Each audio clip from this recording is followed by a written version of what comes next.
চমৎকার বল করেছে আমাদের আবুল মাতবর।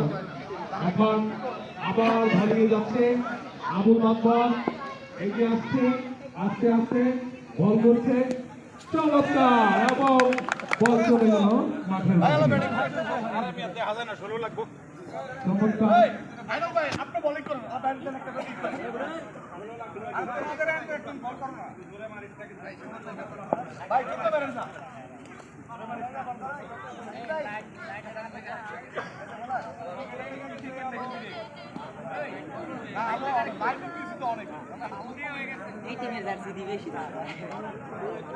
বল করছে রহিম, ব্যাটিং এ আনাল, বল চলে গেল মাঠের বাহিরে, একটা চার।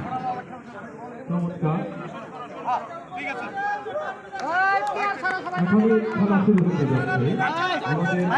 আমাদের অতিথি আঘাত রাজনৈতিক সরকার খেলা উদ্বোধন শেষে তার আসন গ্রহণ করেছে।